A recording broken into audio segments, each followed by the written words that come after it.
Here's the brutal reality. If you refuse to push yourself forward, absolutely nothing in your existence will shift. Pause right now and truly absorb this truth. Count the countless moments you've whispered those deadly words, tomorrow. I'll begin tomorrow. How many times have you possessed perfect clarity about what needed doing, yet your feet remained cemented in place? The overwhelming majority of human beings aren't lacking in raw capability. They're drowning in the seductive embrace of comfort. And understand this fundamental law.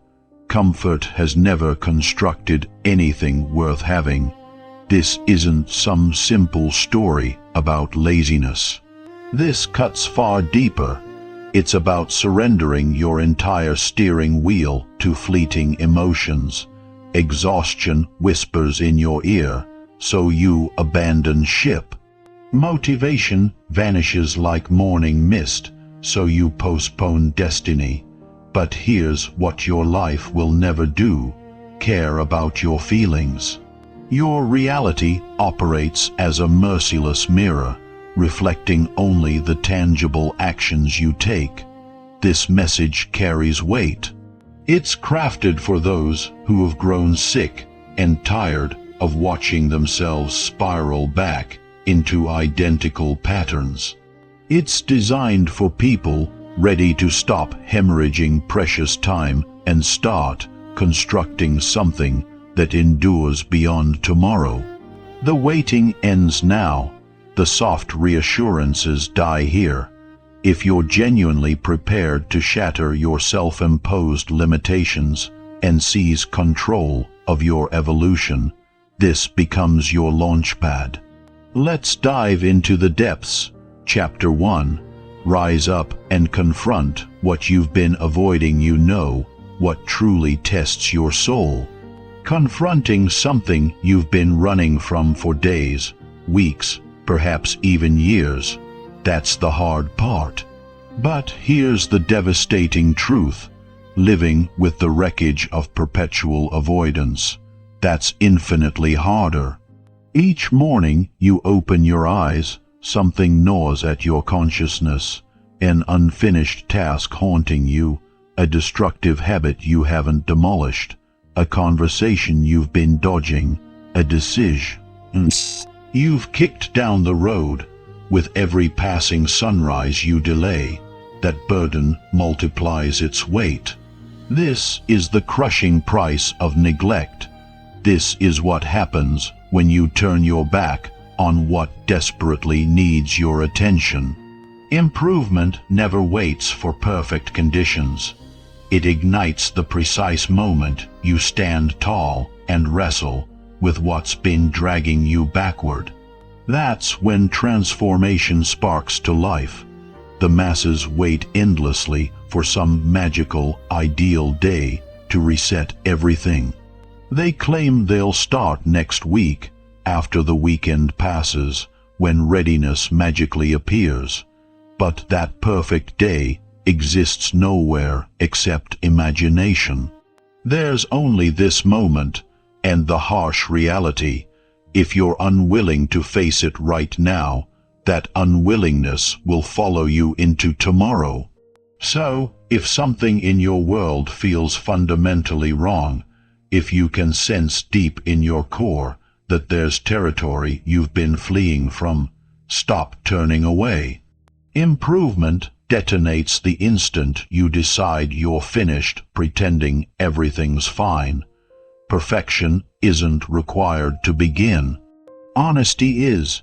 Be ruthlessly honest about what you've been avoiding.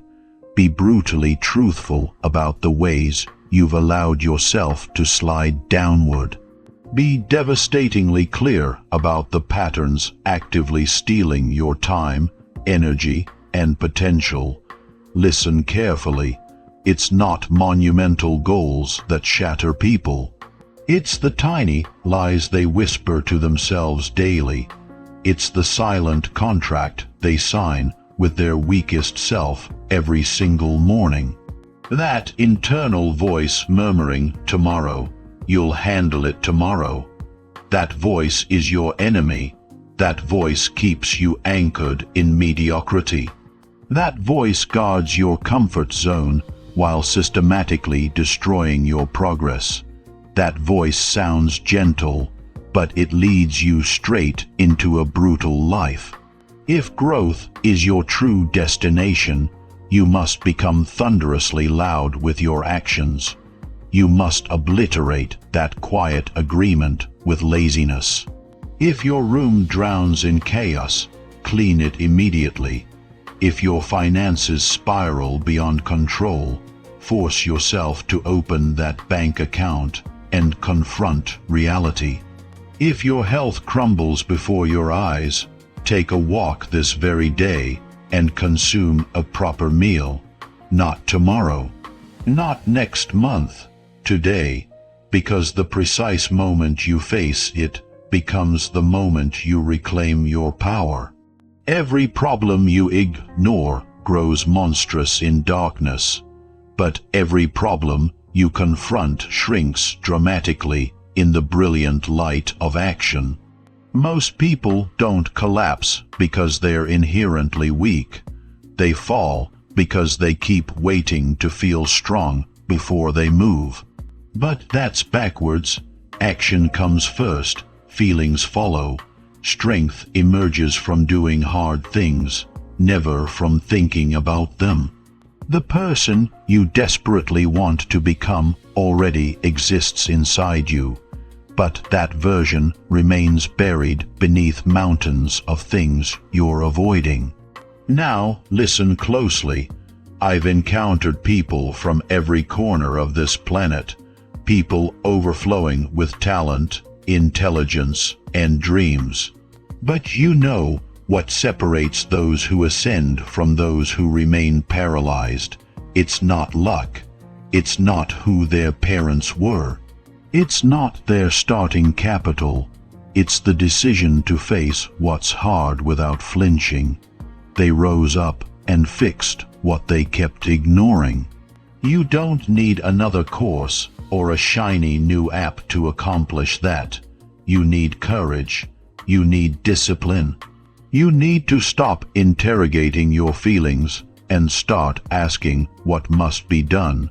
Start small if necessary. Clean your workspace. Answer that email. Go to bed on time. Drink water. Apologize if needed. Finish something you started but abandoned. Those tiny steps may seem insignificant, but they accumulate, and every single one reconstructs your confidence brick by brick. When you take action, even if it's microscopic, your brain starts believing again. Your self-respect begins regenerating. You stop feeling like life is happening to you, and you start feeling like you're directing it. That's power. That's ownership. That's improvement.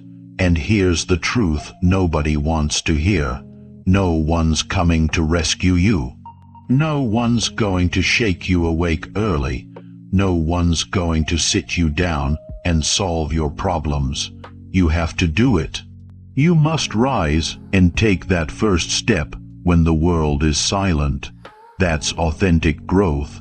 That's what separates those who talk from those who execute. You already know what needs your attention. You don't need more time. You need more responsibility. Growth isn't about doing more tasks. It's about doing what matters. It's about selecting the area of your life that's been neglected too long and finally declaring, enough. I'm going to deal with this. I'm going to stop escaping. I'm going to stop blaming. I'm going to stop hiding. Because once you confront that one thing, your energy shifts. Your identity begins transforming. You'll feel more capable. You'll start trusting yourself again. And that's when the magic erupts, not in theory, but in tangible reality. See, Self-improvement isn't a lifestyle trend. It's a personal promise. It's not something you do only when motivation strikes. It's something you do because you respect yourself, and every day you ignore what matters. You're shattering that promise to yourself. But every time you take action, regardless of size, you're rebuilding it stronger. There's no shortcut to growth. There's only facing what you've been avoiding and doing what needs to be done without delay, without excuses, without running. That's the work. That's the discipline. That's how you get better. I understand it's uncomfortable. I know it's hard, but here's the thing. Avoiding the problem doesn't make life easier. It just makes you weaker. And you're not here to be weak. You're here to get stronger. You're here to push yourself. You're here to become the version of yourself that you respect. The version that takes charge. The version that leads. The version that keeps promises and handles pressure. So, if there's something in your life right now that you've been ignoring, face it today. Don't wait for some magical feeling to appear. You won't feel ready. You just have to be done waiting. Stand up. Fix what's broken. Handle what's messy. Do what's uncomfortable, because the longer you delay, the further you drift from the person you want to be. And I promise you this, once you do it, once you face it, once you fix it, you'll breathe differently. You'll walk differently, you'll think more clearly, you'll trust yourself more, and from that moment forward, you'll realize that growth was never as distant as it seemed. It was always waiting on the other side of doing what you've been ignoring. You want to improve, start there. Stand up and fix what you keep ignoring. That's the first step to genuine change. That's how the climb begins. And once you take that step, everything else starts moving with you. Not because life became easier, but because you became stronger. And that strength, that daily choice to face what matters, that's how you force yourself to improve every single day. Chapter 2. Clean your space before you clean your mind. Look around the environment you inhabit. Examine your room, your desk, your kitchen, your car, even your digital existence. Look at the clutter, the chaos, the disorganization. That's not just stuff scattered randomly. That's a reflection of your decisions, your mental state, and your personal discipline. The environment you permit around you shapes how you think, how you act, and how you feel about yourself.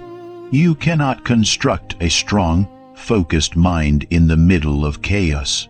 If your outer world spirals out of control, your inner world will struggle to feel sharp, calm, or focused.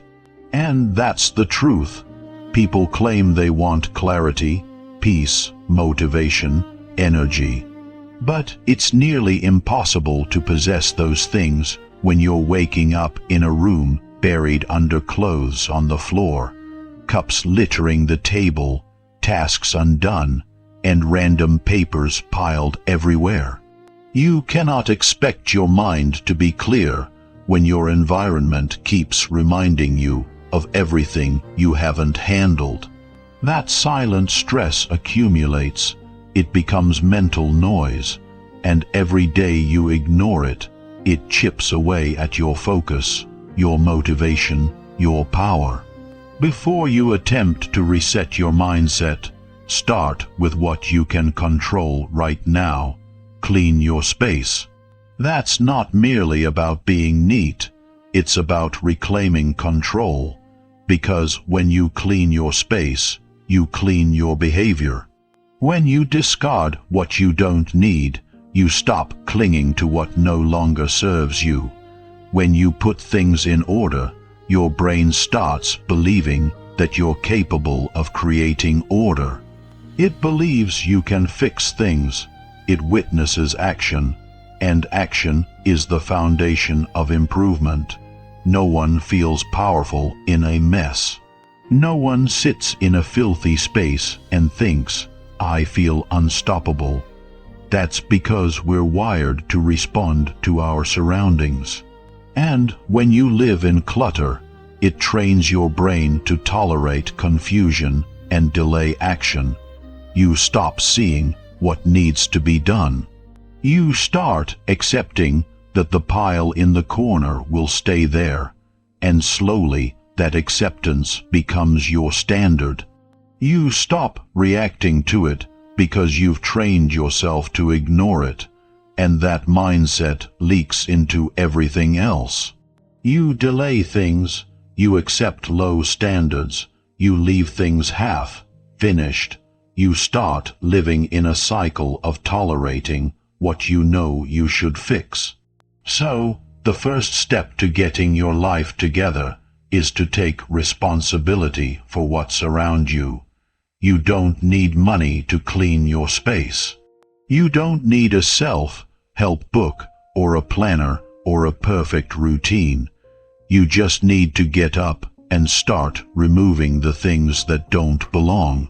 Throw away the trash, wipe the surfaces, organize your workspace, make your bed, fold your clothes. It's not about impressing anyone. It's about showing yourself that you have the discipline to create a better environment. And here's what most people don't realize. Cleaning your space builds momentum. You start with one drawer, and it leads to the closet. You clean your room, and suddenly you want to go for a walk. You finish a task, and now your mind feels sharper. That's how it starts. One action leads to another. That's how you build movement. That's how you break the mental fog. Cleaning also gives you space to think. When your surroundings are clean, you can focus better. Your thoughts aren't competing with the mess. Your brain isn't drained by all the visual reminders of what you've ignored. You can breathe better. You feel lighter. That's not an illusion. That's your mind finally getting a break from carrying the weight of the unfinished. And it's not just about physical space. Clean your phone. Delete the apps you don't use. Clear out the emails that don't matter. Unfollow accounts that drain your energy. When your digital world is chaotic, it pulls your mind in 100 directions. You're trying to focus, but your phone is buzzing, your tabs are open, your photos are full of screenshots and junk. That's not harmless. It's a constant stream of noise, and noise makes it harder to think, harder to focus, harder to stay consistent. You want a better life? Start by cleaning the life you already have. Because the truth is, if you don't respect what you have, you won't respect what's coming next. A person who can't manage a messy room will struggle to manage a business, a team, a dream, because the habits are the same. Either you fix what's broken or you look away. Either you take ownership or you avoid responsibility. It starts small, but it always shows up later in significant ways. People talk about feeling stuck. They say they're unmotivated or depressed or overwhelmed. And yes, those are real and serious feelings. But many times the first thing they need isn't a deep conversation or a new idea. It's a reset, a return to order, a space that reflects their intention to move forward. Because when you clean your space, you give yourself permission to show up fully again. You stop living in yesterday's mess. You start living in today's possibilities. This is about identity. When you keep your space clean, you're telling yourself, I care, I matter, my goals matter, my energy matters. That message gets repeated every day when you walk into a space you've taken care of. And that builds self-respect. Self-respect creates discipline. Discipline creates results, and results create change. On the flip side, if you keep ignoring your environment, your mind starts believing that you're not serious about change. It believes that you're okay with how things are. That belief becomes a story, and that story becomes your identity. The more you accept mess, the more you become someone who lives in it physically and mentally. It's not about being obsessive or perfect. It's about being intentional. You don't need to deep clean your whole life in one day. You just need to start. Pick a small corner, handle one drawer, fold what's been sitting for too long, organize one folder on your computer. The goal isn't to impress others. The goal is to prove to yourself that you can handle responsibility, because that proof stacks up. It changes how you speak, how you walk, how you think. It sharpens your mind. People are looking for motivation. But motivation comes after you act, not before. You don't wait until you feel like cleaning. You clean, and then the feeling of control starts to rise again.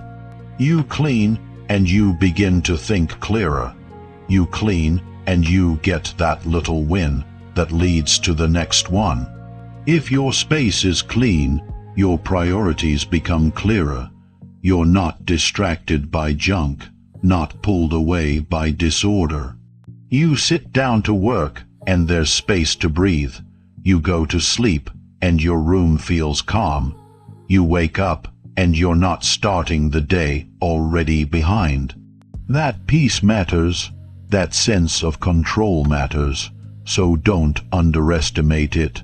This isn't about being tidy.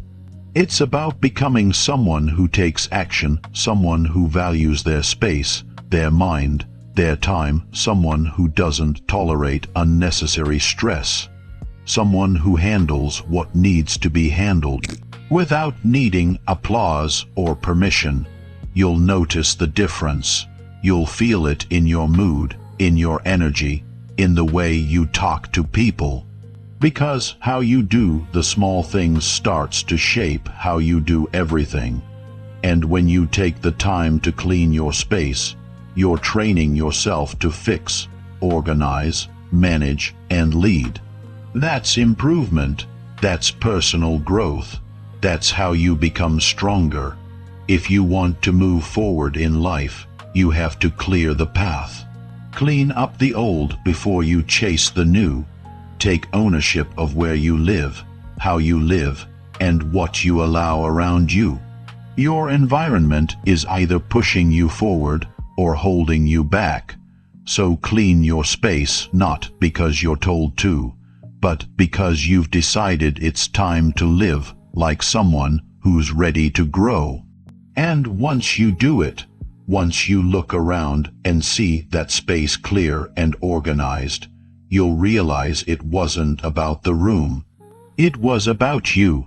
It was about proving that you're not someone who avoids, someone who delays, someone who settles. You're someone who shows up, takes action, and builds a life with intention. Start there. Start today. Clean your space before you clean your mind. The rest will follow. Chapter 3. Do what you said, even when your mood changes. Following through on what you said you would do, especially when your mood shifts, is what separates people who grow from people who stay stuck. It's easy to make a plan when you feel good.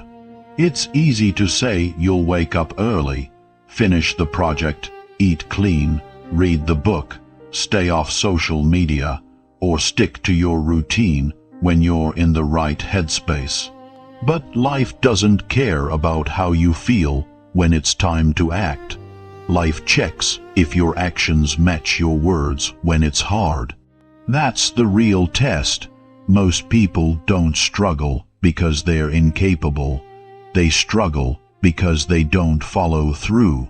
Once their emotions change, they let a mood decide whether or not they'll honor their commitment.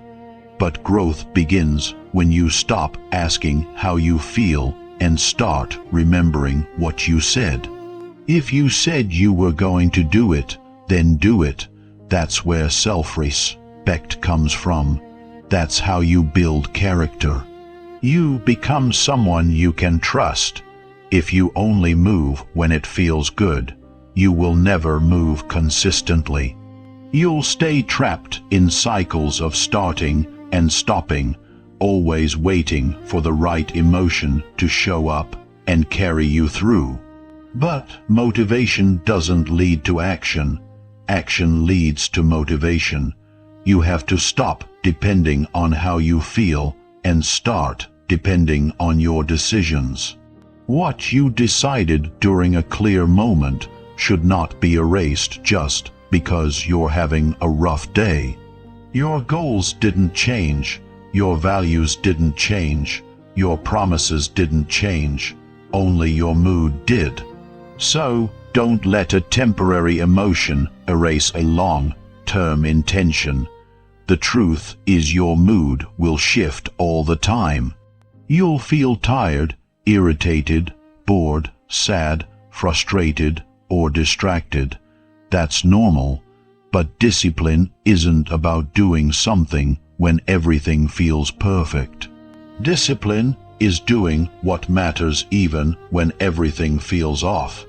If you only take action when the mood is right, you'll miss out on 90% of your potential. Because most of your growth will require effort when your energy is low, not when it's high. People say they want confidence, but confidence comes from doing the hard thing, not talking about it. Every time you show up and keep your word, even when you don't feel like it, you build a deeper trust with yourself. You start believing in your ability to handle pressure. You begin to see yourself as someone who finishes what they start. That changes everything, and the truth is, no one sees all the moments you choose to show up. No one will know the exact days when your energy was low, but you still pushed forward. No one will clap for the private moments of discipline, but those are the moments that shape your life. That's where you separate from the crowd. That's where the shift begins, not on the stage, but behind closed doors. When you decide to stick to your word, even when your emotions are against you, there will be days when you feel like doing nothing. You'll want to skip your workout. You'll want to scroll your phone instead of finishing your task. You'll tell yourself, just for today, I'll rest. Just today, I'll delay. But those little compromises are dangerous because they become habits, and those habits start defining your life. What starts as one skipped task turns into a pattern of avoiding hard things, and soon you find yourself stuck again. Not because you're lazy, but because you've trained your brain to depend on comfort before commitment. You have to train your mind to move regardless of emotion. That's how you win. That's how you separate feelings from choices. Because when you wake up and your mood is off, and you still do what needs to be done, that's strength. That's real personal growth. It's not about being perfect or robotic. It's about keeping your word. It's about honoring what you said when no one's watching. And here's what's real. No one is coming to make sure you do it. No one's checking in to make sure you followed through. It's on you. Your integrity is your responsibility. You said you would do it, so do it. And if you keep doing that every day, regardless of your mood, you'll be shocked at how fast your life changes. Because the people who improve fast aren't always the most talented. They're the ones who keep moving when their mood doesn't match the mission. You have to stop treating your feelings like instructions. Feelings are real, but they're not always helpful. Sometimes you'll feel tired and still need to work. Sometimes you'll feel upset and still need to be focused. Sometimes you'll feel empty and still need to push forward. If you only act when the mood is perfect, you'll miss the exact moments when growth was waiting for you. If you want your life to change, you must become someone who does hard things in quiet moments. You must become someone who sees a task through, not because it's fun, but because it's necessary. You build that identity by doing what you said, regardless of how you feel about it later. That's where your power lies, on day 1, even when day 30 feels completely different. When you live like this, people will notice, not because you brag, but because your actions are consistent. You'll start carrying yourself differently. You'll speak with more conviction. You'll stop needing others to push you, because you've learned how to push yourself. That's what happens when your words and actions line up. You feel aligned, you feel clear, you feel strong. Don't get it wrong. This isn't about becoming emotionless. You're human. You will feel all sorts of things. But feelings are temporary, and your life is shaped by what you do repeatedly, not by what you feel temporarily. The world respects people who keep their word. And more importantly, you will start to respect yourself on a new level, because you'll know deep down that your results came from doing what most people avoid.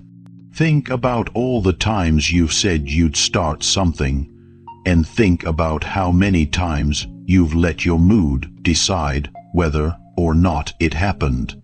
You don't need another restart. You need to become someone who finishes, and finishing starts with honoring what you said, regardless of how your emotions try to interrupt. When you make a plan, lock it in. When you set a goal, don't revisit it every time you're tired. When you commit to a habit, follow through even when no one's checking. Because every time you keep a promise to yourself, you rise. Every time you finish something you started, you grow. Every time you act without relying on motivation, you level up your identity. You won't always feel ready. You won't always feel good. You won't always feel motivated. But you can always choose to follow through. That's your power. That's your edge. That's what creates real momentum. Start paying attention to the little things. If you said you'd read, read. If you said you'd go to the gym, go. If you said you'd stop procrastinating, then act now. These small moments of integrity shape everything. They teach your brain that your word means something. They show your nervous system that action is the default, not delay. And over time, that changes how you respond to every challenge. You'll still have emotions, but your emotions won't control your life anymore. You'll feel tired and still work. You'll feel nervous and still speak. You'll feel bored and still show up. That's growth. That's freedom. That's becoming the version of yourself who lives with intention, not reaction. so the next time your mood shifts, don't follow it. Remember what you said. Remember what matters. Remember why you started, and do the thing anyway. Because the real you, the strong you, the focused you, that version of you lives on the other side of keeping your word, even when your mood says stop. That's how you take control of your life. That's how you build unstoppable momentum. That's how you force yourself to improve by doing what you said every single time, especially when it's hard, especially when the mood changes. Because that's the difference between those who wish for a better life and those who actually create one. Chapter 4. Talk to yourself like someone who wants better. The way you speak to yourself matters more than you think. Most people walk around all day with a voice inside their head that does more damage than any outside criticism ever could. It's quiet, it's constant, and it shapes how they feel, what they believe, and what they do. That voice either builds you or breaks you. And the truth is, for many people, that voice has been tearing them down for years. Every time they make a mistake, that voice jumps in. Every time they fall short, that voice shows up. It reminds them of their failures, their past, their doubts, and their fears. It doesn't guide them forward, it keeps them stuck. You can't grow if you're always tearing yourself down. You can't push forward if the first thing you hear in your mind is you can't do this, or you're not good enough. That becomes the barrier between who you are and who you could be. If you want better for your life, you have to start talking to yourself like someone who wants better. You can't treat yourself like an enemy and expect to succeed. That doesn't mean lying to yourself or pretending everything is perfect. It means being honest, but also being supportive. It means holding yourself accountable, but doing it from a place of belief, not shame. Imagine you were mentoring someone who truly wanted to grow. Would you speak to them the way you speak to yourself? Would you criticize them for every flaw, remind them of every failure, and crush their confidence before they even start? Or would you encourage them, give them direction, and remind them of their potential? Now ask yourself, why don't you do the same for you? The words you say inside matter. They shape your attitude. They influence your energy. They guide your choices.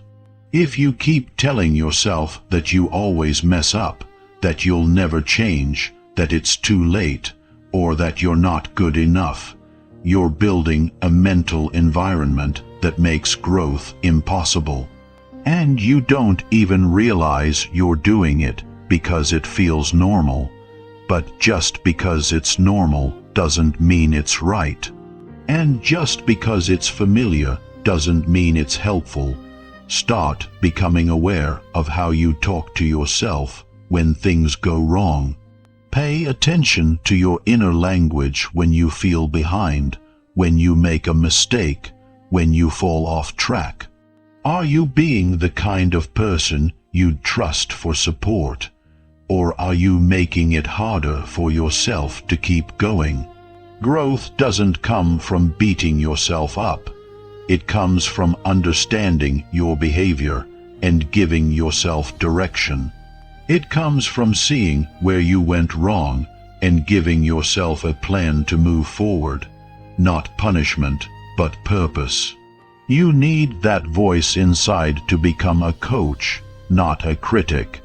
You need to stop feeding yourself negativity and start feeding yourself belief. You don't have to fake confidence. You just have to stop programming your mind with doubt. You do that by changing your self-talk, by interrupting those automatic phrases that keep playing in your mind. When you hear yourself say, "I always quit," replace it with, "I'm learning how to stay consistent." When you hear, "I'll never change," replace it with, "I'm building new habits every day." These aren't empty words. They're commands to your brain. They're mental shifts. They redirect your attention. They open a different path. People think affirmations are cheesy, but the truth is, we're all using affirmations. We just call them thoughts. If you repeat to yourself all day that you're lazy, that you're behind, that you're stuck, then you're affirming your limitations. You're locking yourself into that identity. But if you start choosing words that lead you somewhere better, everything begins to shift. You start acting different because you feel different, and you feel different because you think different. It's not magic, it's psychology, it's habit, it's repetition. You can train your mind just like you train your body. But you have to start small and be consistent. Start by noticing when you talk down to yourself. Catch it in the moment. Don't let it slide. Call it out. Replace it. Speak words that challenge you but also support you. You don't need to be soft. You need to be real. Talk to yourself with truth, but also with direction. Stop saying, "I can't," and start saying, "I will figure this out." Stop saying, "This is who I am," and start saying, "This is who I'm becoming." The most powerful person in your life is you, not your parents, not your boss, not your friends. You. Because no matter what anyone says, your mind listens to you the most. So give it something strong to listen to. Stop waiting for someone to motivate you. Stop hoping someone will come along and fix your mindset. That's your job. That's your responsibility. That's how you take control of your life. This isn't about being overly positive or pretending to be happy all the time. It's about being intentional with your words, because the words you speak internally form the beliefs that drive your behavior. And if your beliefs are broken, your actions will never be consistent. Fix the way you speak to yourself, and you'll fix the way you show up in life. Start today. Don't wait for some special moment. Begin with the next thought that enters your mind. If it's negative, challenge it. If it's limiting, replace it. You have that power. You're not a slave to your thoughts. You're the one creating them, and that means you can choose better ones. Your brain believes what you tell it repeatedly. If you tell it you're stuck, it finds proof. If you tell it you're improving, it looks for ways to grow. It doesn't care what's true, it cares what's repeated. So start repeating what you want to become. Start telling yourself things that pull you forward, not push you down. You won't get it perfect. You'll have bad days. You'll still doubt yourself sometimes. But the more you practice, the stronger that voice becomes. Over time, that new voice becomes your default. And when that happens, everything changes. You start to trust yourself more. You take more risks. You stop needing validation. You stop fearing failure, because now, when things go wrong, your mind doesn't say you're a failure. It says this is a lesson. It doesn't say you can't handle this. It says you've been through worse. That's the voice you need. That's the voice that creates progress. So if you want better, start sounding like someone who wants better. Cut out the self-hate, remove the sarcasm, stop calling yourself names. That's not toughness, that's self-destruction. Be firm but fair, be honest but hopeful. Talk to yourself like someone who believes you can grow, because you can. But only if you give yourself permission to try again. Only if you stop tearing yourself down every time you slip. Only if you build a mindset that allows you to get up instead of staying stuck. You don't have to wait for a new year or a new month to change how you talk to yourself. You can begin right now. You can decide that your inner voice is going to become your biggest support system. That it's going to guide you, not block you. That it's going to challenge you, but never belittle you. Improvement doesn't just come from changing what you do. It comes from changing how you speak, how you think, how you respond to yourself when things get hard. It comes from building an inner dialogue that pushes you forward instead of pulling you down. That's what real strength looks like. Not pretending to be fine, but choosing to speak to yourself like someone who wants more out of life and is willing to build it. One thought, one word, one belief at a time. Chapter 5. Stop scrolling and do one useful thing. Now look at your phone. How many hours have vanished into it today? Be honest, not just the time spent on actual tasks, but the time you wasted swiping, scrolling, watching, tapping, refreshing.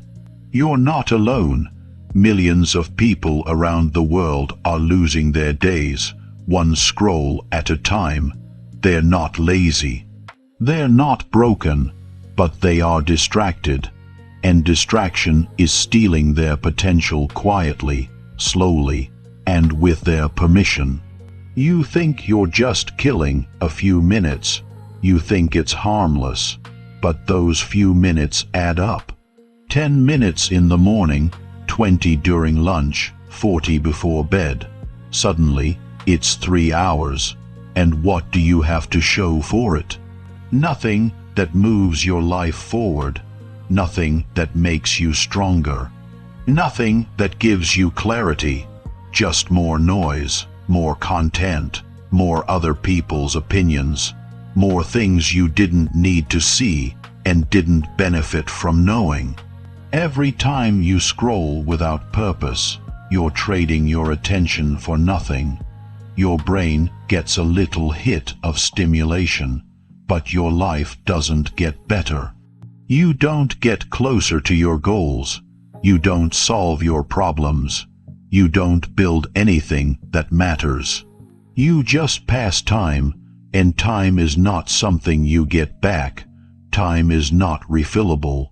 Once it's gone, it's gone. You can't earn it again. You can't download it. You can't get a refund. That's why wasting it is one of the most dangerous habits you can build. And what makes it worse is that it feels so normal.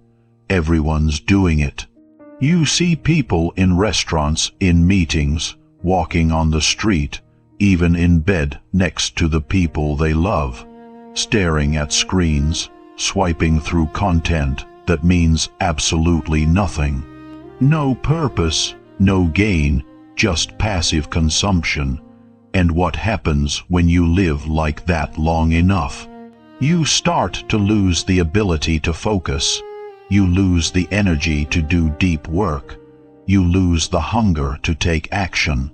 Your mind becomes used to reacting instead of creating. And slowly, you lose momentum in your own life. You know what you should be doing. There's something right now that could move your life in a better direction. Maybe it's organizing your space. Maybe it's planning your day. Maybe it's calling someone you've been avoiding. Maybe it's working on that idea you keep thinking about but never starting. You know what it is, but instead of doing it, you reach for your phone. You scroll, you delay, you distract yourself from responsibility, and then you wonder why nothing's changing. The truth is, you don't need more motivation. You don't need another video or another quote. You need to stop scrolling and do one useful thing now. Not later, now. That one thing can be small, but it must be useful. It must matter. It must make you better. Because action creates progress, and progress creates energy, and energy pulls you forward. Scrolling doesn't do that. It just pauses your life while you watch others live theirs. People say they feel tired all the time, but they're not physically tired. They're mentally drained, not because they worked too hard, but because they didn't work at all. They spent hours looking at everything except their own path. They filled their minds with so much random input that they had no room left to think clearly. That mental clutter builds up. It makes you feel stuck, but you're not stuck. You're just buried under things that don't matter. And the only way to climb out is to act. One action, that's all it takes to break the pattern. Put the phone down, close the tab, shut off the TV. Choose one useful thing and do it right now, not tomorrow, not when you feel ready, not after one more post. Now, because the longer you wait, the heavier it gets, the harder it becomes to move. But if you act immediately, even with something small, you create a shift. That shift is powerful. It tells your brain you're not a slave to distraction. It reminds you that you're in control. It gives you a reason to keep going. And the best part is, once you do one useful thing, it's easier to do another. Momentum begins. And momentum is what turns days around. It's what pulls you out of a slump. It's what gets you back on track. Your future is being shaped by what you do now. Every scroll, every delay, every wasted minute is a brick in the wall that's blocking your potential. You can't say you want to improve and keep doing things that hold you back. It doesn't work like that. Improvement starts when you stop lying to yourself, when you stop saying just 5 more minutes, and instead say, I'm done wasting time. This isn't about quitting technology or never using social media again. It's about control. It's about self-respect. It's about deciding that your time is valuable and you're not going to give it away for free to things that don't help you grow. You need to treat your attention like it's your most valuable resource, because it is. Whatever grabs it is shaping you. So be intentional, be protective, be ruthless about what you allow to pull your focus.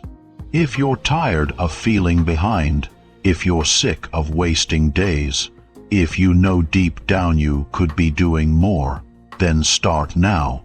Don't make it complicated. Don't overthink it. Just stop scrolling and do one useful thing. Wash the dishes. Plan your schedule. Take a walk. Read one page. Write down your goals. Respond to that message. Clear your inbox. One thing, that's it. And once you're done, do the next, and the next, and the next. The more you practice this, the easier it gets. You train your mind to stay present. You train your willpower to stay strong. You train your body to move with purpose. And that training carries over into every area of life. You become more disciplined at work.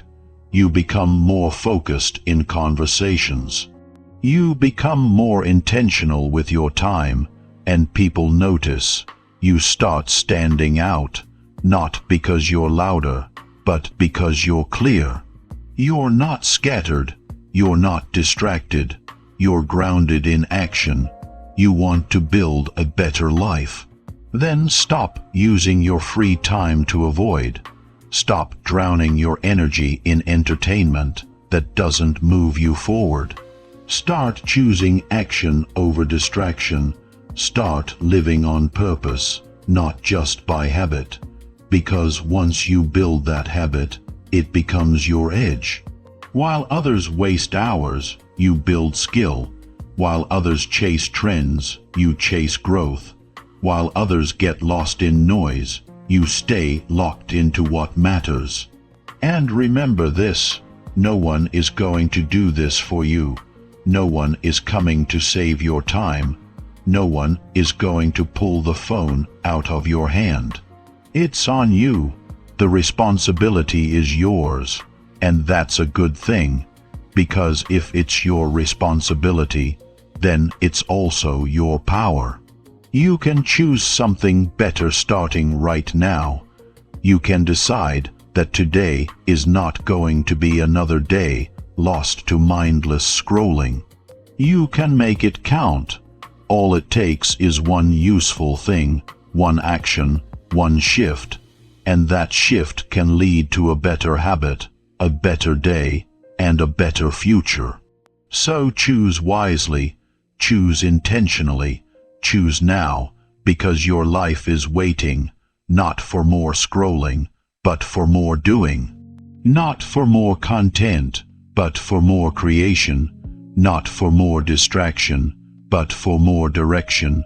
Put the phone down. Focus on one thing that makes you better. That's how you improve. That's how you take control. And that's how you rise. Chapter 6. Eat right when your body wants to quit. There comes a moment in everyone's day, sometimes more than once, where the body feels heavy, the energy dips, and the mind starts looking for an escape. That's the moment most people reach for something quick, something salty, something sweet, something that brings instant comfort. It might be a sugary drink, fast food, junk from a packet, or something greasy that tastes good in the moment, but always leaves you feeling worse. That's the trap. When your body wants to quit, it doesn't need more junk. It needs fuel. It needs something real. But your emotions try to convince you otherwise. Your body isn't just asking for food. It's asking for support. It's tired, and the easiest thing to do is give in to a craving. But the craving isn't the cure. It's a short-term fix with a long-term cost. The truth is, the more often you give in when you're tired, the more you train your body to expect comfort when what it really needs is care. And this is where the real battle begins, not just with hunger, but with discipline, the discipline to choose what helps you recover instead of what helps you escape. When you eat better in those moments, you're not just feeding your body, you're sending a message to your brain. You're saying, I respect myself too much to destroy my progress. You're saying, I don't need a reward right now. I need to stay in control. And that message builds momentum. It strengthens the part of you that keeps promises. It makes you more resilient because every choice you make when you're tired tells the truth about how serious you are about improving your life. People don't usually break down because they're weak. They break down because they stop paying attention. They move from one meal to the next without intention. They live on autopilot, and autopilot always leads to regret. You don't think about how that fast food meal will make you feel 3 hours later. You only think about how easy it is to get. But the goal is not to choose what's easy. The goal is to choose what supports your future, especially when you're low on energy and motivation. Your energy is built on patterns. Eat trash consistently, and you feel like trash consistently. Your sleep suffers. Your focus disappears. Your mood drops. Your body aches. And most people don't even realize food is part of the problem. They think they're tired because of stress or work or life. But much of that heaviness is coming from what they're feeding themselves. The body can't perform well when it's always in recovery mode from bad fuel.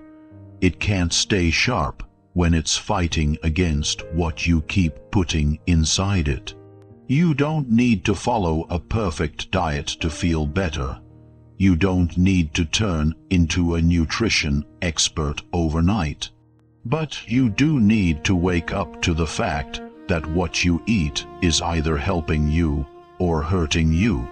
And when you're in the middle of a slump, when everything feels off, the worst thing you can do is reach for something that makes the slump even worse. That's the exact moment you need to step up and feed yourself with purpose. Eating right when your body wants to quit isn't just about food. It's about mindset. It's about treating yourself like someone who matters, someone who deserves good energy, someone who needs to stay sharp, someone who has things to build, goals to chase, and a future worth protecting. You don't feed a machine garbage and expect it to run well. Why would you treat yourself with less care than that?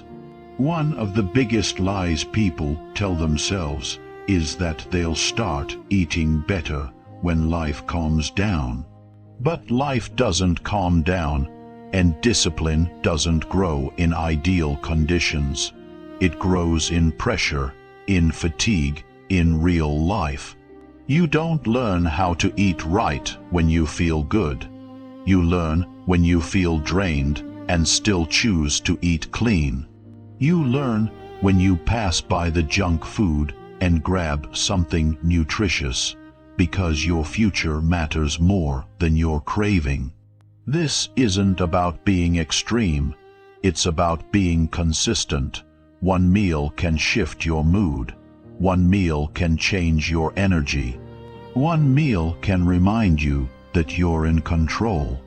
It's easy to throw away an entire day just because you slipped once.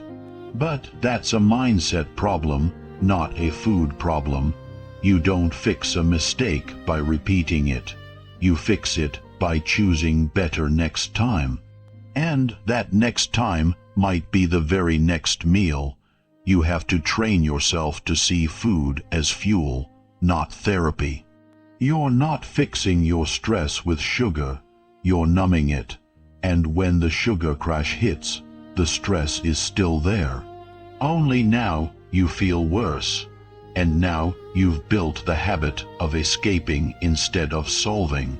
But when you choose a better option, something simple and clean, something that gives your body the nutrients it actually needs, you start taking your power back. You start showing up differently. Improving your life doesn't happen in big dramatic moments. It happens in the small, quiet choices you make every day. Like what you eat when no one is watching. Like what you reach for when you're running on low. Like how you handle your nutrition when you feel like giving up. Those choices stack. They create a foundation, and over time they shape how you think, how you move, and how you live. There are going to be days when your energy crashes. That's not failure. That's human. But what you do in those moments decides what happens next. Do you feed the crash with more poison, or do you feed it with fuel that brings you back stronger?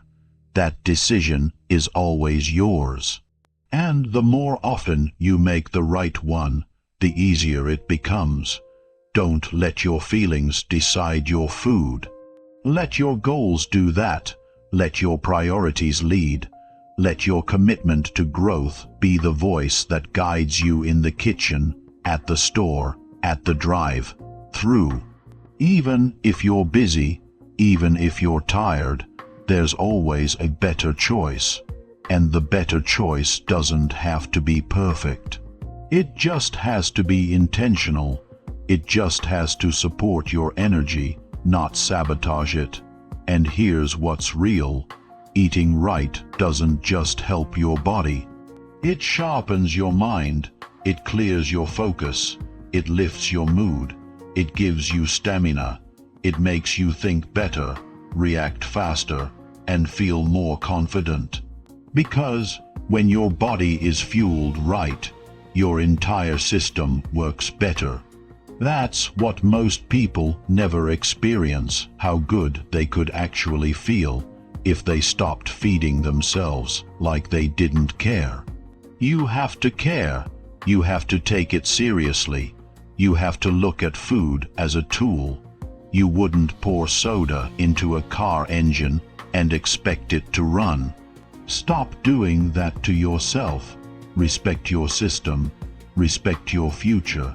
Respect your energy, because your work, your relationships, your progress, they all depend on how you feel. And how you feel is shaped by how you eat. There will be moments when your emotions scream for comfort. You'll want chips, sweets, soda, fast food, and it'll feel like a reward. But it's not a reward if it ruins your momentum. It's not a reward if it leaves you feeling worse.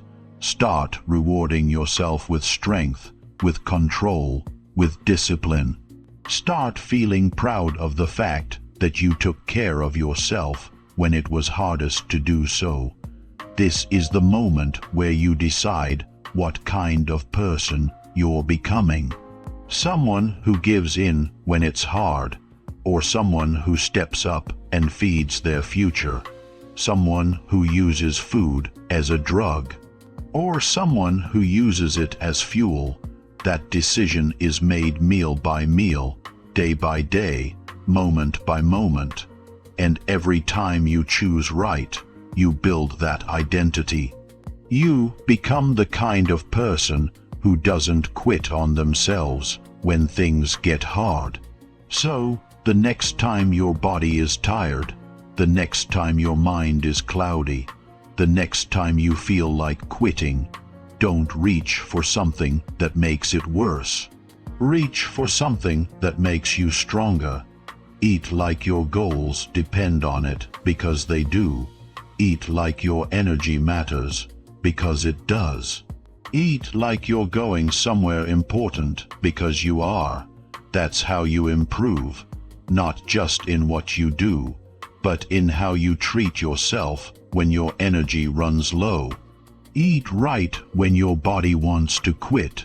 That's discipline, that's growth, that's real self-respect. And that's what builds a life you're proud to live. Chapter 7. Move your body even when energy feels low. There will be days when your body feels like it's running on empty. The weight of stress, poor sleep, bad habits, and endless thoughts will press down on you, making it harder to move. You'll sit in silence, convincing yourself that you're just tired, that you deserve rest, that maybe tomorrow will feel better. But deep down, you know this: movement is not just something you do when energy is high. It's something you do to bring your energy back. When your body wants to shut down, that's often the exact moment it needs motion the most. You don't have to be full of energy to start. You just need to begin with whatever strength you have. Stand up, stretch, take a few steps, let your blood start flowing again. Most people wait for motivation to move, but the truth is motion creates motivation. You don't move because you're ready. You move to become ready. The body responds to activity. It wakes up when you show it that you're still in charge. Energy doesn't come from sitting still all day. It doesn't come from laying on the couch hoping you'll suddenly feel inspired. It comes from breaking the inertia. That initial push feels hard. It feels heavy. But the moment you take the first step, physically or mentally, you interrupt the spiral. That interruption is power. That's momentum starting to build, even if it's small. Most people don't need a 2-hour workout. They don't need a perfect gym session. They just need to move. They need to remind their body that it was built to be used. Your body is not meant to stay still for hours while your mind races. That's a recipe for anxiety, fatigue, and frustration. Movement is one of the simplest ways to reset your entire system. It gets you back into your body, out of your head, and into action. There's a mental wall that forms when energy is low. You start telling yourself that movement will only make things worse, that rest is the smarter choice. But there's a difference between recovery and avoidance. Resting when you're genuinely drained is smart, but lying down all day because you don't feel like facing life, that's a slow death to your discipline. That's where people fall behind, not from exhaustion, but from overthinking their way into inaction. You need to remember that movement doesn't just shift your physical state. It affects your mindset. When your muscles move, your brain wakes up, your posture improves, your breathing deepens, your blood circulates better, your focus sharpens, even your emotional state improves. There's science behind it, but more than science, there's life experience.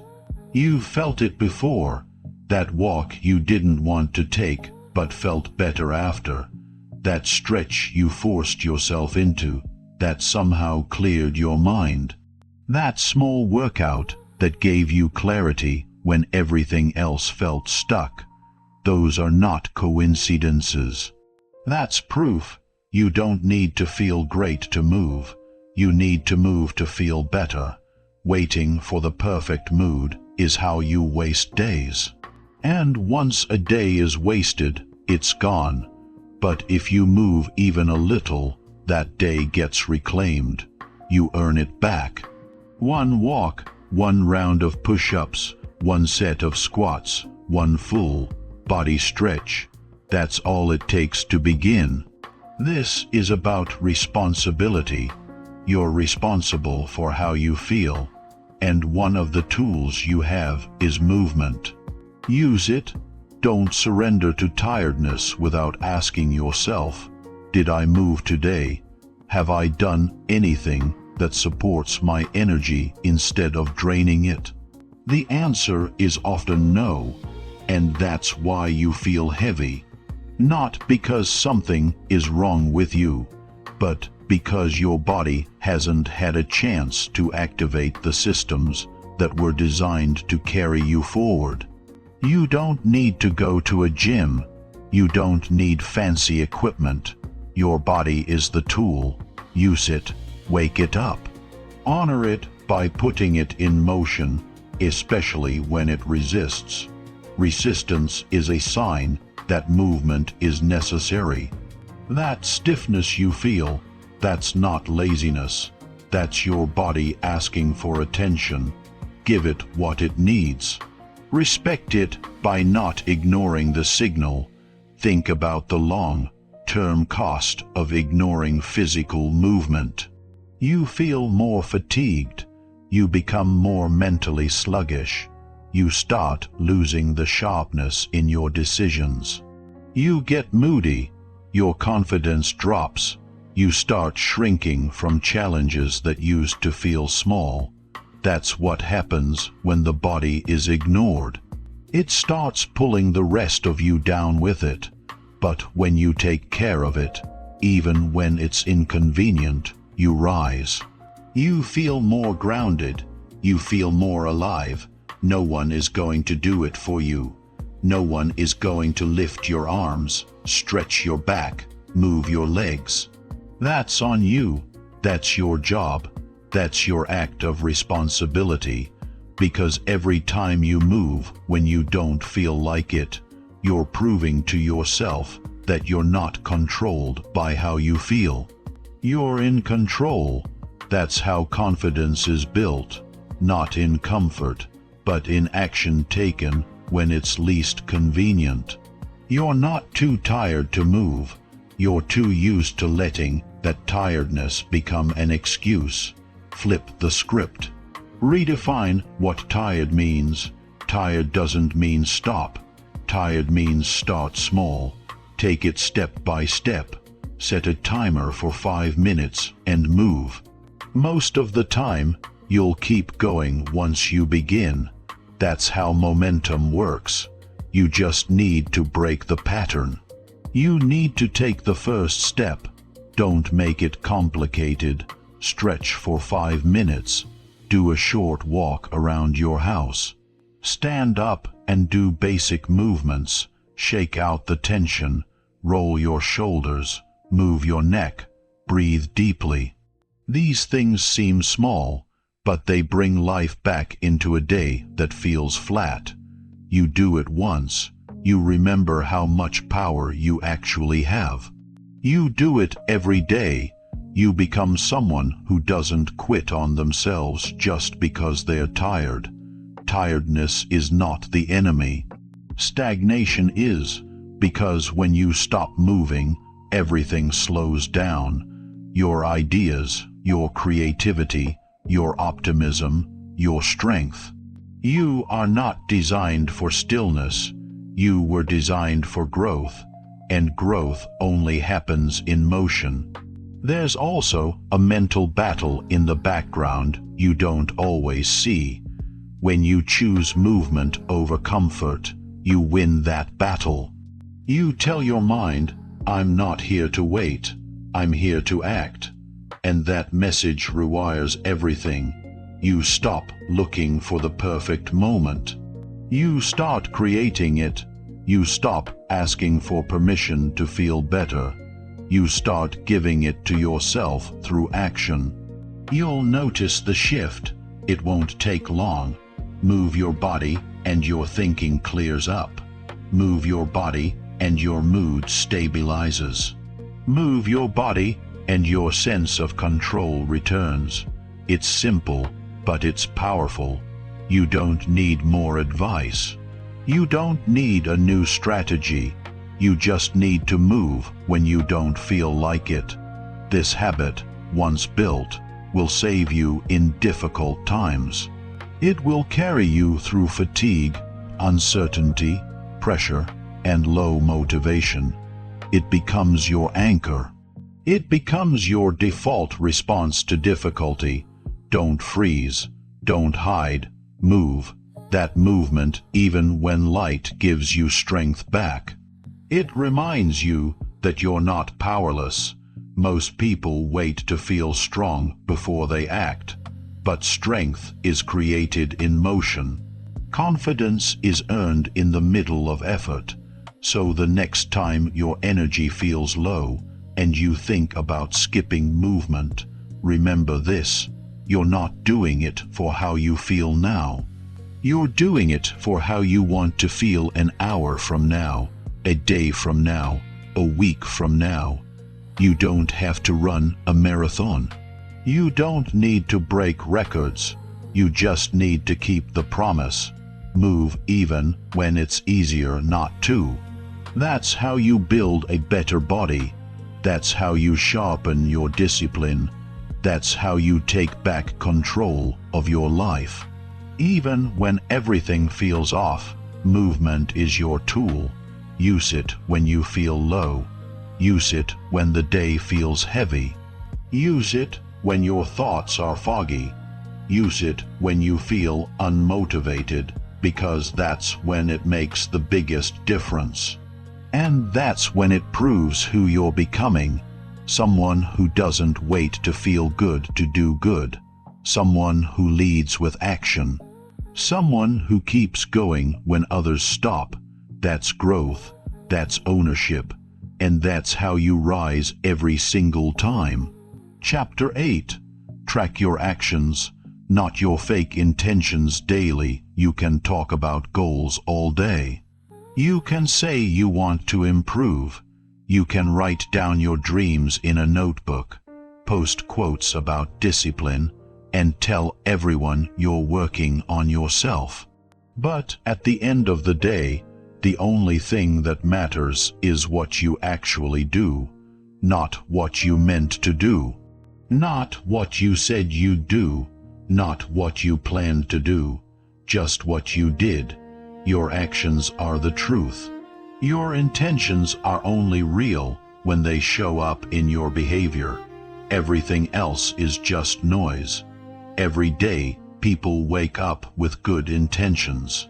They say, "Today, I'm going to eat clean, work hard, stay focused, stop wasting time."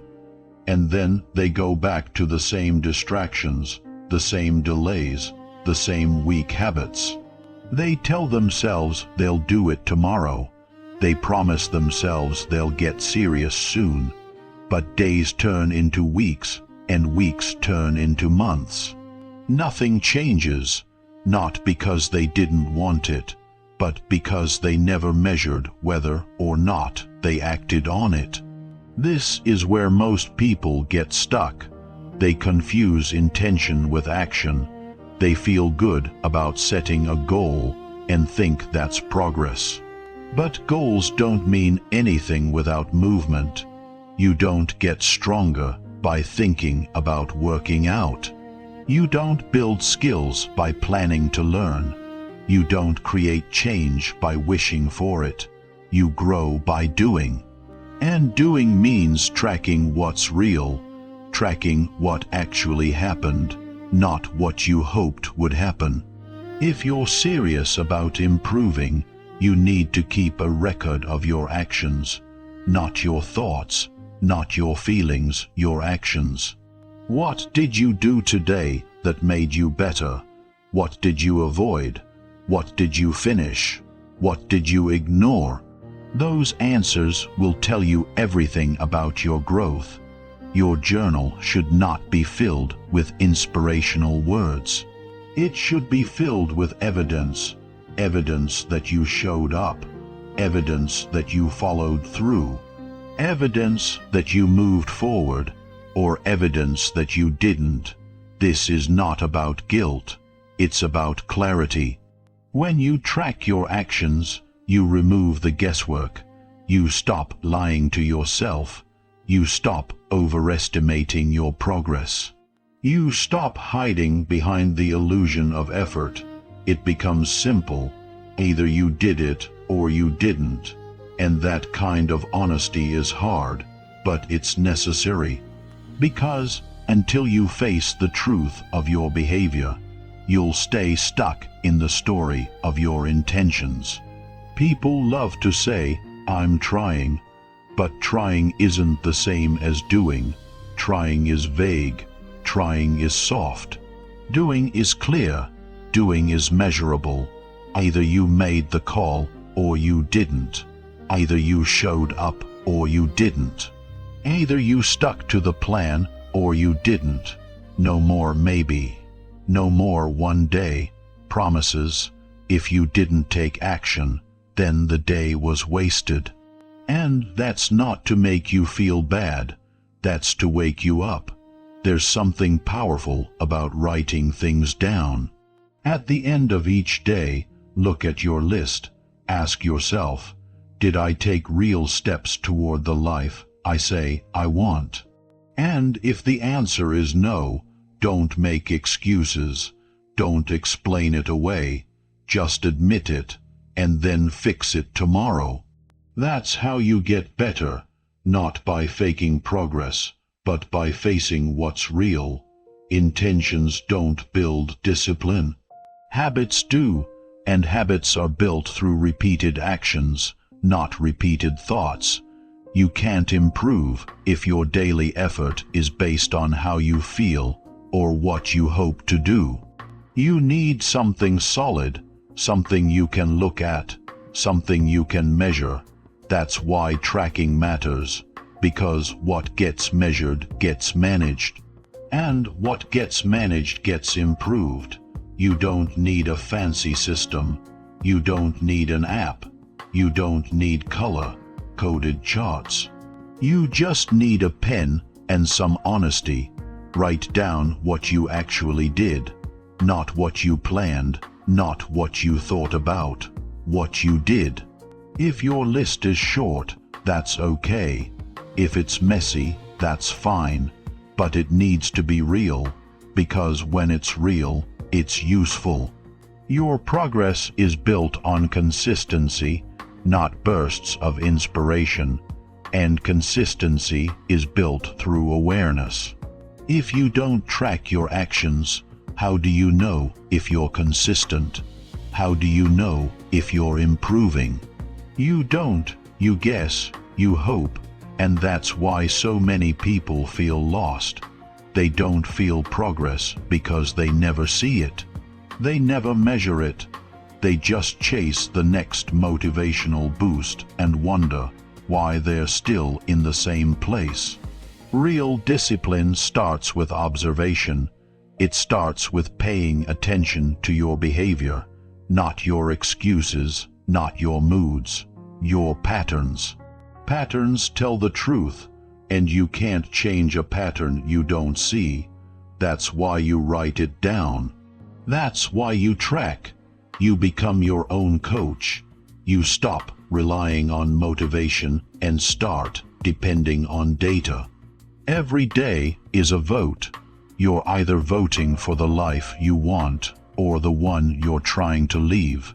Every action is a ballot. Every habit is a statement. Are you choosing growth or comfort? Are you acting on purpose or running on autopilot? Your answers live in your actions, not your words. Start treating your day like it matters because it does. Start looking at time like it's valuable because it is. You don't have forever. You don't have unlimited chances.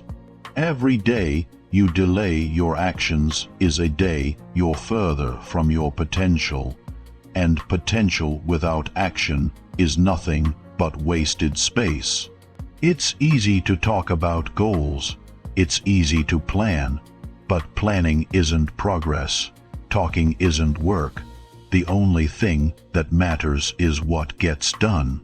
Track that, build that, measure that. Your future is being shaped by what you do when no one's watching. And that's exactly what your daily actions reveal. This isn't about being perfect. You will mess up. You will have bad days. But if you're tracking your actions, you'll see the pattern. You'll know when you're slipping. And you'll catch yourself before you fall too far. That's the safety net you build. Not through motivation, but through clarity. You want to grow.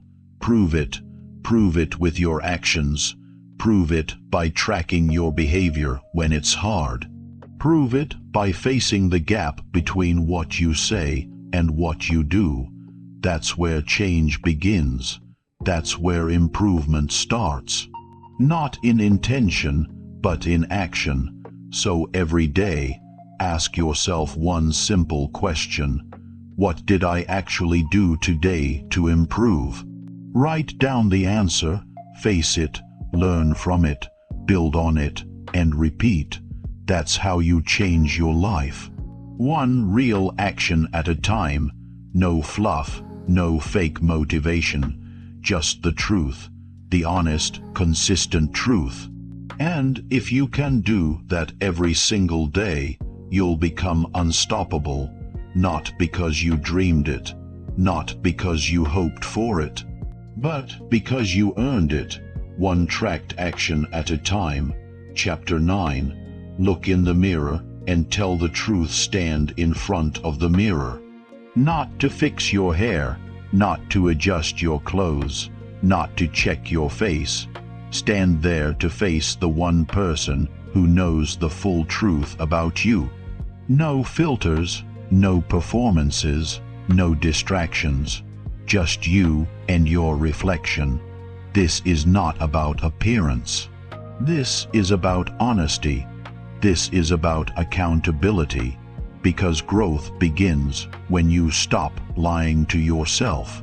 You can pretend to the world. You can act like everything is fine. You can smile in front of others and hide behind habits. But when it's just you in the mirror, none of that works. That reflection doesn't care about your excuses. It doesn't listen to your stories. It doesn't applaud your intentions. It shows you what is. And most people avoid that level of truth. Not because they can't face it, but because they've become too used to running from it. The reason people stay stuck is because they avoid the uncomfortable parts of self-awareness. It's easier to say, "I've just been busy," than to admit, "I've been wasting time." It's easier to say, "I'm working on it," than to admit, "I haven't done a single thing I said I would." It's easier to focus on someone else's faults than to admit, "I'm not showing up for myself." But all of that keeps you in the same place. No matter how much you talk about change, nothing happens until you stop protecting your comfort and start protecting your truth. You need to look yourself in the eye and tell it straight. If you've been lazy, admit it. If you've been inconsistent, own it. If you've been avoiding the hard work, call it what it is. Not because you're trying to shame yourself, but because you respect yourself enough to stop pretending. Pretending never helps you grow. It keeps you soft. It keeps you small. It delays the exact changes that could change everything for you. The mirror doesn't lie, and that's exactly why it's so powerful. It reminds you that your life is the result of your choices. Not your past, not your circumstances, not your potential, your choices. And if you want better results, you need better decisions.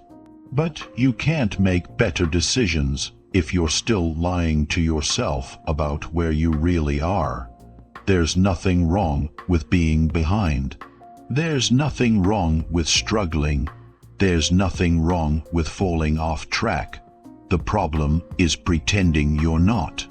The problem is acting like you've got it all figured out, when deep down you know you're lost. The truth may hurt in the moment, but it will always give you the power to start over with clarity.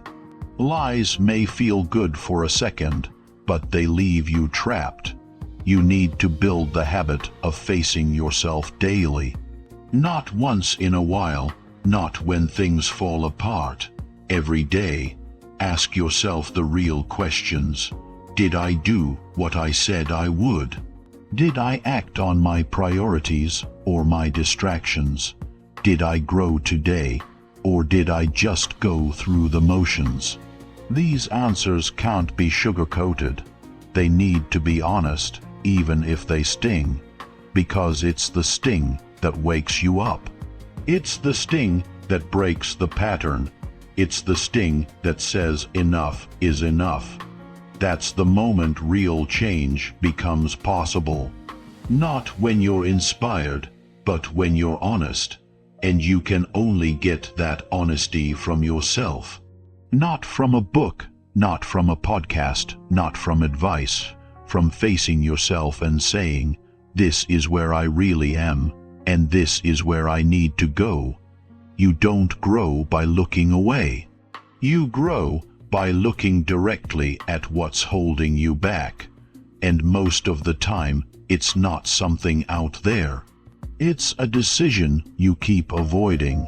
It's a habit you keep justifying. It's a standard you keep lowering. But once you name it, once you say it out loud, it loses its grip on you. The weight of denial disappears. And now you're left with the raw material for progress. There's no need to be cruel to yourself, but you do need to be clear. Being kind doesn't mean making excuses. It means telling yourself the truth so you can move forward. It means respecting yourself enough to stop hiding. It means holding yourself to the standard you say you want. And that means checking in with the one person who knows the real answers: yourself. Your goals don't need better intentions. They need better alignment. Your actions need to match your values.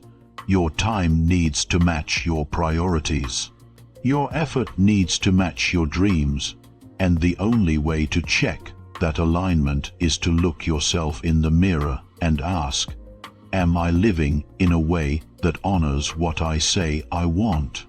If the answer is no, then you have work to do, and that's okay. The work is what transforms you. Every time you choose truth over comfort, you strengthen your foundation. You build resilience. You build mental clarity. You stop relying on motivation and start relying on discipline. You stop drifting and start directing. But none of that happens without a daily moment of truth. That moment when you hold yourself accountable, not for punishment, but for progress. This habit, this simple raw honesty, builds character. It sharpens your decision making. It makes you quicker to correct your behavior. It keeps you aware of your own patterns, and that awareness gives you control. It gives you the ability to pivot. It gives you the mindset to improve, not someday, but now. Don't run from that reflection. Don't avoid it because it's uncomfortable. Use it. Let it remind you of your standards. Let it reflect the areas you've improved. Let it highlight the gaps you need to close. That mirror isn't your enemy. It's your checkpoint. It's your compass. And the more often you use it with honesty, the more progress you make. There will be days when you don't like what you see. That's part of growth. You're not always going to be proud. You're not always going to be on point. But if you're honest about it, you're still on the right path. Because truth leads to course correction, and correction leads to better results. One of the most dangerous habits in personal growth is pretending you're improving when you're not. That illusion gives you just enough satisfaction to stop trying. But your future doesn't need illusions. It needs action, and action starts with truth. So stand there, look yourself in the eye, see the truth, not to break yourself, but to build yourself. Not to shame yourself, but to sharpen yourself. Not to stay stuck, but to move forward. Say what needs to be said. Admit what needs to be fixed. Recognize what needs to change, and then go do it. Because once you've told yourself the truth, there's no room left for lies. Only room for movement, only room for work, only room for progress. And that's how you grow, not by hoping, not by pretending, but by being brutally honest consistently, even when it's hard. Especially when it's hard, because that honesty, practiced daily, becomes your edge. It becomes your fuel, and it becomes the foundation for everything you're trying to build. That's where strength starts, right there in the mirror. Face it, tell the truth, and use it to rise. Chapter 10. Stop negotiating with your weakness every single day. There's a moment, sometimes right when you wake up, sometimes when it's time to start, sometimes when no one's watching.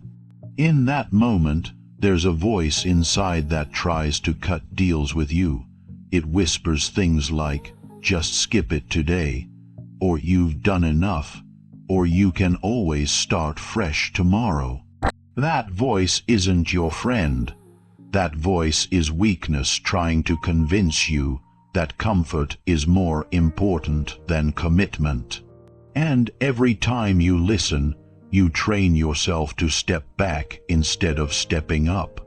Weakness doesn't knock on the door and announce itself. It shows up disguised as logic, as a soft excuse, as a temporary delay. But it's not temporary. The more you entertain it, the more it becomes your default. The more you negotiate with it, the more you believe that it's okay to fall short. That becomes your habit. That becomes your identity, and soon you don't even notice it anymore. You think you're tired. You think you're overwhelmed. But what's really happening is you've gotten used to letting weakness make your choices for you. You have to cut that off. You have to get to a place where the decision is already made, where there is no debate. You said you'd do it, so you do it. You said you'd finish, so you finish. You don't ask yourself if you feel like it. You don't weigh the pros and cons. You don't pause to consider an easier option. You act, you move, you execute, not because it's easy, but because that's the only way to build strength. Discipline doesn't grow by chance. It grows by repetition. Every time you say no to weakness, you say yes to your potential. And that yes adds up. It builds trust. It sharpens your thinking. It makes your standards real. But if you keep opening the door to doubt, to hesitation, to softness, then you're building the opposite. You're reinforcing inconsistency. You're feeding the part of you that doesn't want to grow. Weakness will always give you reasons. It's too early. It's too late. You're too tired. You had a long day. You deserve a break. It's just one time. And it sounds reasonable. But every time you accept those reasons, you give up a piece of your edge. And in time, you stop expecting anything from yourself. You become someone who waits to feel ready instead of someone who acts with purpose. You don't have to be motivated to move. You don't have to be inspired to follow through. You just have to stop making room for negotiation. The minute you allow yourself to decide whether or not you'll do what you said, you've already lost. Because weakness is always louder than discipline when you give it time to speak. Strength comes from making the decision before the moment arrives. You train yourself in advance. You decide what matters. You set your schedule. You create your non-negotiables. And when the moment shows up, you don't think, you act. That's how professionals operate. That's how leaders build habits. That's how strong people live, not because they always feel great, but because they refuse to listen to the part of them that wants to quit. You have to understand, weakness isn't an identity, it's a choice. You weren't born soft. You weren't born undisciplined. You became that by giving up little by little, but just like that, you can take it back, one decision at a time, one battle at a time. And it is a battle, every day, between who you were and who you're becoming, between what's easy and what's necessary, between comfort and growth, You don't win that battle by hoping for better thoughts. You win it by acting faster than your excuses, by creating routines that lock you into progress, by not leaving the door open for weakness to walk in. And that starts with honesty. Where are you negotiating with yourself? Where are you telling yourself partial truths? Where are you allowing delay to disguise itself as planning? Once you spot it, cut it. No more back and forth. No more letting emotions guide decisions. Emotions change, standards don't. If you only act when everything feels good, you'll never see what you're capable of. Your best work comes when you act in spite of how you feel. That's where growth lives. In the uncomfortable, in the effort, in the moments when no one's watching, and the only person who can hold you accountable is you. Think about how much time you've lost talking yourself out of action, how many goals you've pushed back, how many plans you started and didn't finish, not because you weren't able, but because you kept negotiating with your weakness. Every skipped task, every delayed start, every lazy excuse, it all adds up, but so does the opposite. Every disciplined step, every time you push through, every action taken without giving in to softness, that adds up too. And that's what turns average into exceptional. There's a part of you that knows what needs to be done. It doesn't need more motivation. It needs more commitment. It needs fewer escape routes. It needs you to take the option to quit off the table completely. That's how you become someone different, not by dreaming, not by hoping, but by removing the choice to back down. That's real strength, not loud, not flashy, just solid, quiet, consistent. And when you stop negotiating with your weakness, you feel it. You walk taller, you speak with more certainty, you carry yourself differently, because now you trust yourself. You know you won't fold when it's hard. You know you don't need ideal conditions to show up. You know your word means something. That's not just discipline, that's power. That's how confidence is built, through action repeated without excuse. You don't have to fix everything in one day, but you have to stop giving yourself reasons to stay the same. That means getting uncomfortable. That means choosing what pushes you forward over what feels good right now. That means doing what matters even when your mood says otherwise. This is not about being perfect. You will slip. You will get tired. But the difference now is that you no longer enter into discussion with the voice that says give up. You hear it, but you don't respond. You move anyway. You work anyway. You finish anyway. That's how momentum is built. Through consistency, through ownership, through refusing to settle for anything less than your best effort. Every day, the choice is yours. Feed your weakness or feed your strength. Give in to excuses or rise above them. Listen to fear or act through it. No one else can make that choice for you. But once you make it, once you choose to stop negotiating, everything begins to change. Not instantly, but steadily, day by day, action by action. Your goals don't care how you feel. They care what you do. Your future doesn't need more conversations about what you might do. It needs execution. It needs action taken when it's hard.